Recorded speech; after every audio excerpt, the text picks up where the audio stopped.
ہمارے چینل میں خوش آمدید۔ چلیں شروع کرتے ہیں آج کی کہانی۔ داخلی دروازہ جیسے مجھ سے کوسوں دور ہو گیا ہمارے تھا۔ چینل میں اپنے ہی گھر میں قدرے خوف چلیں زدہ بھی شروع ہو کرتے سکتی ہیں تھی۔ آج کی یہ میرے وہم و کہانی۔ گمان میں نہ تھا۔ میں نے ایک بار پھر ہمت کرتے ہوئے اگر اب آپ کی کو بار ہماری ذرا آج اونچی کی آواز میں کہانی اچھی للکارا، لگی ہے کون تو ہے ویڈیو یہاں؟ کو لائک اور جو کوئی شیئر بھی ضرور ہو کیجیے۔ سامنے آؤ، شکریہ۔ ورنہ میں اس کے آگے میری زبان نے ساتھ ہی نہ دیا۔ وہ جو کوئی بھی تھا اس نے مجھ پر قابو پایا ہوا تھا۔ میرے بازو سے جیسے کوئی چیز چھو کر گزری تھی۔ سامنے صوفے کے نیچے میں نے کسی ننھے سے وجود کو گھسیٹتے ہوئے دیکھا تھا۔ کالا اور گول سا وجود، کوئی چھوٹا آدمی نما جانور جس کے ہاتھ لمبے تھے مگر باقی جسم کسی گیند کی مانند گول لڑکتا ہوا اس ذرا سی جگہ سے اندر جا گھسا۔ میرا دل ایسے دھڑک رہا تھا جیسے ابھی سینہ چیر کر باہر جا گرے گا۔ بے قابو دھڑکنوں کے ساتھ اس نے ننھے ننھے قدم واپس اپنے کمرے کی طرف بڑھائے اور دروازہ تو میری دسترس سے باہر تھا۔ 2 بار کوشش کے باوجود وہ وہاں تک نہیں جا پا رہی تھی۔ میں جیسے ہی قدم آگے رکھنے کی کوشش کرتی، کوئی تیز ہوا میرے پاس سے گزرتی اور میرے قدم خود بخود پیچھے ہو جاتے۔ میں زندہ آگے جانے کی کوشش کر رہی تھی، اتنے میرے قدم پیچھے کی جانب اٹھ رہے تھے۔ میں خوفزدہ ہو کر بھاگنے لگی لیکن کسی نے مجھے جکڑ لیا۔ یہ جو کوئی بھی تھا، میں اس سے بار بار کہہ رہی تھی کہ میری نظروں کے سامنے کون ہو تم جو پیچھے چھپ کر وار کر رہے ہو؟ میری آنکھوں کے سامنے یوں لگا کہ جیسے میرے کان میں کسی نے سرگوشی کی ہو۔ اس کی آواز اتنی ہیبت ناک تھی کہ میں خوف سے کانپنے لگی۔ مجھے یوں لگا کہ جیسے میرے کان میں کسی نے سیسا پگھلا کر ڈال دیا ہوں۔ خوف سے میری روح کانپ رہی تھی۔ میں تھر تھر کانپتے ہوئے پیچھے کی جانب قدم اٹھانے لگی۔ دیوار سے ٹیک لگا کر اونچا اونچا رو رہی تھی۔ ایک دم کھڑکی کے دروازے کھلے اور بند ہونے لگے، یوں جیسے اس کو میرا رونا پسند نہ آیا۔ تیز ہوائیں چلنے لگی، خود بخود چیزیں گر رہی تھیں، عجیب سا شور مچنے لگا۔ میں نے خوف زدہ ہو کر کانوں پر ہاتھ رکھ لیا، آنکھیں بند کر کے دعائیں پڑھنے لگی، لیکن میری زبان جیسے کسی نے روک دی۔ میری زبان ہل نہیں رہی تھی۔ میرا نام ثنا ہے، میں ایک خاموش زباں لڑکی تھی۔ مجھے دیکھ کر میری خوبصورتی کا اندازہ لگانا مشکل نہ تھا۔ میری بڑی بڑی آنکھیں جو کسی کو بھی اپنے سحر میں مبتلا کر لیں۔ میری والدہ کے بقول بچپن میں میری آنکھوں کا رنگ بدلتا تھا۔ پہلے تو وہ ڈر گئیں، مجھے جنات کا مسئلہ تو نہیں ہے، لیکن جب انہوں نے عمل کیا تو اس بات سے پرسکون ہو گئی کہ مجھ پر کسی کا اثر نہیں ہے۔ میں نے جس خاندان میں آنکھ کھولی وہاں جادو ٹونا ایک عام سی بات تھی۔ میری اماں اور ابا دونوں تعویذ کرتے تھے۔ میں اپنے والدین کی اکلوتی اولاد تھی، کیونکہ جو لوگ جادو ٹونے کرتے ہیں ان کی اولاد ضائع ہو جاتی ہے، ان پہ بھاری چیزوں کا اثر ہو جاتا ہے۔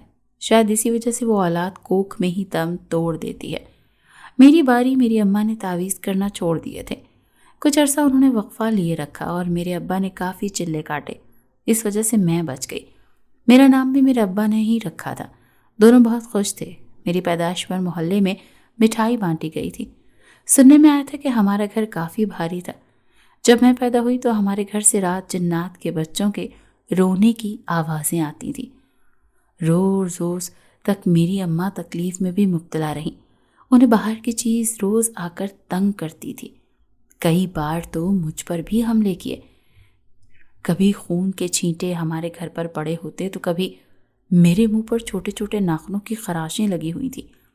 کبھی ہمارے گھر میں بدبو آنے لگ جاتی تھی۔ کئی ایسے واقعات ہوئے۔ جنات دراصل تنگ کر رہے تھے۔ میری والدہ کی حالت تو بہت بری ہو گئی تھی، رنگ پیلا ہو گیا تھا، ہاتھ پاؤں مڑنے لگے تھے۔ میری دادی نے میری زیادہ سنبھال کی ہے۔ گھر میں کبھی موتی کی خوشبو آنے لگتی۔ ایسے کئی واقعات جو لوگوں کو حیران کر دیتے ہیں۔ کبھی کبھار تو میں نہا رہی ہوتی تو پانی کا رنگ لال ہو جاتا تھا۔ میں خوف سے چیخیں مار کر باہر نکل آتی تھی۔ کئی بار میری ماں کو ایسا لگا جیسا کہ ان کا کوئی گلا دبا رہا ہے۔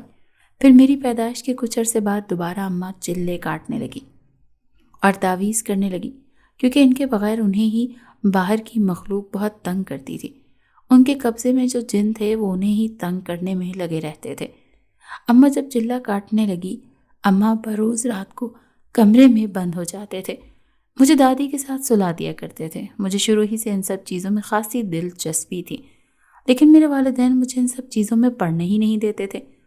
کیا یہ کہا جائے کہ وہ کوئی بھی عمل میرے سامنے نہیں کرتے تھے۔ تاکہ میں دیکھ کر تجسس میں مبتلا نہ ہو جاؤں۔ میری دادی بھی یہی عمل کرتی آئی تھی، بلکہ یہ ہمارے خاندان کی شروع ہی سے روایت چلی آئی تھی کہ ہمارے خاندان میں جادو عام تھا۔ اس وجہ سے میری دادی کی بھی صرف ایک ہی اولاد تھی۔ میرے ننیحال میں یہ سب روایت نہ تھی، بلکہ وہاں تو کوئی جادو ٹونا نہیں کرتا تھا۔ میری مما نے ہمارے گھر بہت کم آتی تھی۔ میرے ماموں بھی میری اماں سے ناراض ہی رہتے تھے۔ وہ کہتے تھے کہ تم یہ کن چکروں میں پڑ گئی ہو، بجائے اپنے شوہر کو روکنے کے تم نے خود بھی جادو ٹونا شروع کر دیا ہے۔ وہ ان لوگوں پر اور ان باتوں پر یقین نہیں کرتے تھے۔ وہ کہتے تھے کہ یہ زندگی کا مقصد نہیں ہے، تم لوگ غلط راہ پر لگ چکے ہو۔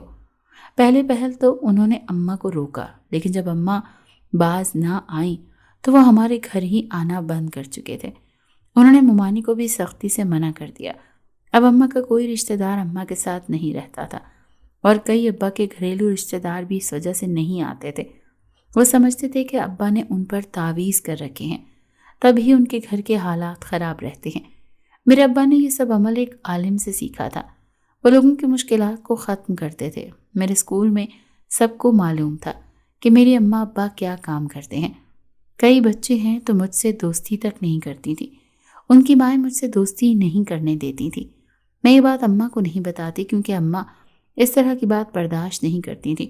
انہیں غصہ آ جاتا تھا اور وہ تعویذ کر دیا کرتی تھی۔ انہوں نے اپنے بھائی پر بھی عمل کیا تھا، وہ ان سے ملنا شروع ہو جائیں، لیکن یہ عمل کامیاب نہ ہو سکا۔ انہوں نے چلہ کاٹنے کی کوشش کی تو ابا نے منع کر دیا۔ ایسی کئی باتیں تھیں جو میرے پر بعد میں آشکار ہوئیں۔ ہمارے گھر میں کئی جنات رہتے تھے۔ رات کو گھر کے صحن میں ان کے کھیلنے کی آوازیں آتی تھی۔ کبھی کبھار 2 دن کے وقت درخت اتنے زور زور سے ہلتے، مجھے یہ سب عمل دور رکھا گیا تھا۔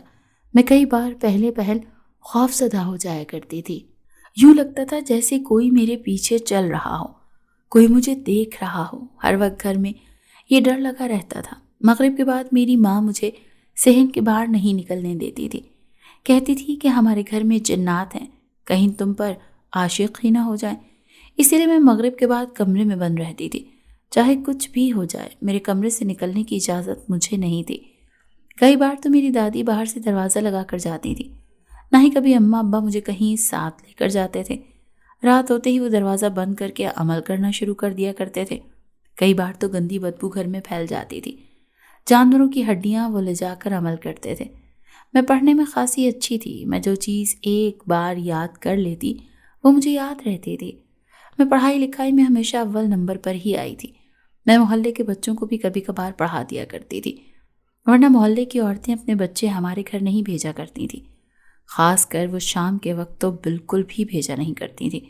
میری اماں کے سامنے تو وہ کچھ نہ بولتی، لیکن اماں کی پیٹھ پیچھے وہ ہمیشہ یہی کہا کرتی تھی کہ یہ لوگ بہت غلط جادو ٹونا کرتے ہیں، جس کا انہیں حساب بھی دینا پڑے گا۔ میرے ابا ایک سخت مزاج انسان تھے۔ ان کے ذہن میں ہمیشہ غصہ ہی سوار رہتا تھا۔ میری دادی کہتی تھی کہ یہ سب کچھ ان کے عمل کے بعد ہوا۔ جنات کی وجہ سے ان پر بھاری پن رہتا ہے، اس وجہ سے وہ غصے میں رہتے ہیں۔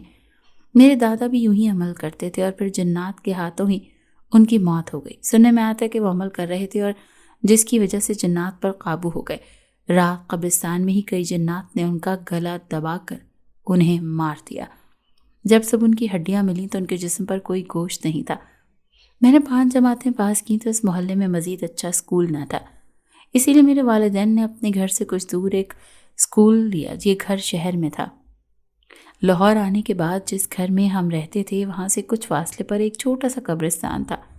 یہ قبرستان آبادی کے عین بیچ میں تھا۔ ویسے تو وہاں کچھ ایسا نہیں تھا جس کا ذکر کیا جاتا۔ کبھی کبھی وہاں سے کلمہ شہادت کی آوازیں آتی تھی، جس سے یہی لگتا تھا کہ شاید کسی میت کے ورثہ میت کو دفنانے آئے ہوں گے۔ کبھی کبھی یہ آواز رات میں بھی آتی۔ اس وقت تک میں اتنی بزدل نہیں تھی، یا یوں کہہ لیں کہ اس وقت تک میری زندگی میں وہ کچھ نہیں ہوا تھا جس کے بعد میں رات اندھیرے، سناٹے اور کسی غیر مرئی مخلوق کے ذکر سے ڈرنے لگتی۔ بہرحال بات ہو رہی تھی قبرستان کی، تو یہ آوازیں جو کبھی کبھی کلمہ شہادت کی ہوتی اور کبھی کبھار کچھ ایسی آوازیں آتی کہ ان کو سن کر لگتا جیسے کچھ لوگ ایک گروہ بنا کر کسی چیز کا ورد کر رہے ہیں۔ وہ کیا پڑھتے ہیں وہ تو کبھی سمجھ نہیں آتا تھا۔ ہاں اتنا ضرور تھا کہ وہ آوازیں دھیمی سرگوشیوں سے شروع ہوتی اور پھر آہستہ آہستہ بلند ہوتی جاتی، اور پھر اس سے پہلے کہ وہ لفظ سمجھ آنا شروع ہوں وہ آواز پھر سے ہلکی ہوتے ہوتے ختم ہو جاتی۔ اس سارے عمل میں بعض دفعہ کئی گھنٹے لگ جاتے اور یہ بن بناہٹ ساری رات ہمیں سونے نہیں دیتی۔ اور کبھی کبھی تو یہ ہوتا کہ ابھی ہم اس آواز کو محسوس کرنا شروع کرتے اور یکدم سناٹا چھا جاتا۔ میری کام والی جو اس وقت محلے کی کئی گھروں میں کام کرتی تھی اور کافی سوشل تھی، اسی سے معلوم کرنے پر پتہ چلا کہ یہ کوئی عامل اور ان کے چیلے ہیں جو رات کو قبرستان میں بیٹھ کر چلا کرتے ہیں، اور گورکھن ان سارے معاملات سے باخبر ہے۔ بلکہ وہی ہے جو ان عاملوں سے پیسے لے کر رات کے وقت قبرستان میں یہ سب کرنے کی اجازت دیتا ہے، کیونکہ یہ قبرستان آبادی کے بیچ میں تھا اور بہت پرانا مگر چھوٹا سا تھا۔ اہل محلہ ہی اس قبرستان میں اپنے آباء و اجداد کو دفنایا کرتے تھے۔ شاید اسی لیے انہوں نے اس قبرستان کا انتخاب کیا تاکہ بات زیادہ لوگوں میں نہ پھیل سکے۔ کچھ لوگوں کو کبھی کبھی قبرستان میں آگ بھی جلتی ہوئی نظر آتی تھی، کبھی وہاں سے سفید لباس میں ملبوس کئی لوگ جاتے نظر آتے، اور کبھی یہ لباس سیاہ چادروں کی صورت ہوتے۔ اکثر صبح کبھی کوئی میت دفنانے یا اپنے کسی مرنے والے کی تدفین کے بعد اس کی قبر کی خبر گیری کے لیے جاتا تو قبرستان میں کئی قبریں کھودی ہوئی نظر آتی۔ کبھی یوں لگتا جیسے کسی نے قبر تیار تو کی ہے لیکن کسی میت کو اس میں دفنائے بغیر چھوڑ کر چلا گیا۔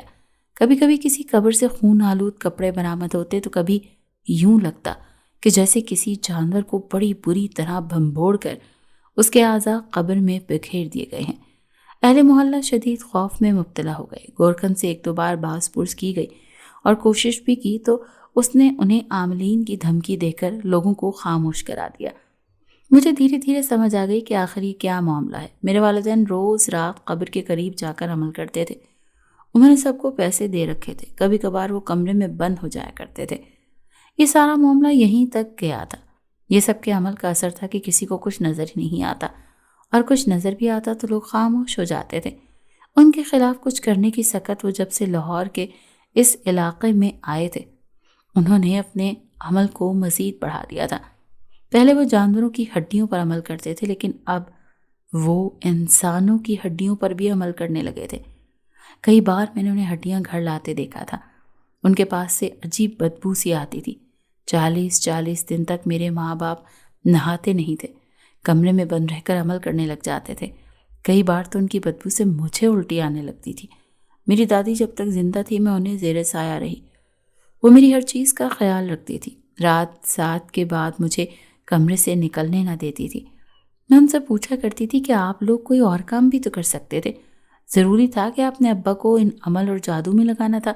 ان کی زندگی کس قدر تنگ ہو گئی ہے، وہ کہیں جا نہیں سکتے، رات 7 بجے کے بعد انہیں کمرے میں عمل کرنا پڑتا ہے اور سارا دن وہ سوئے رہتے ہیں۔ اپنے والدین کے ساتھ وہ رشتہ نہ رکھ سکے جو بچوں کا اپنے والدین کے ساتھ ہوتا ہے۔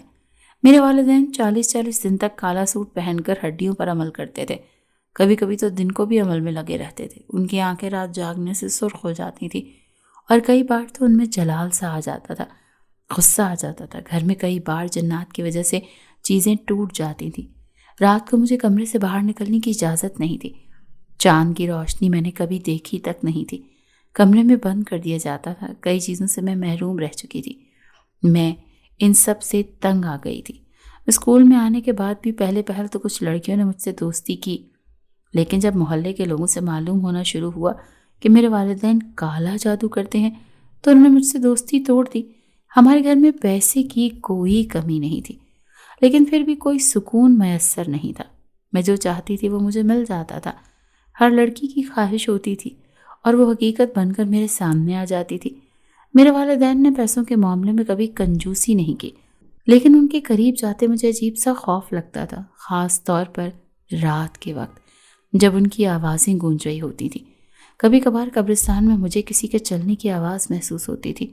یوں لگتا تھا جیسے کوئی چل رہا ہے۔ سوکھے پتوں پر چلنے کی وجہ سے اس کے قدموں کی آواز میرے کانوں میں گونجتی تھی۔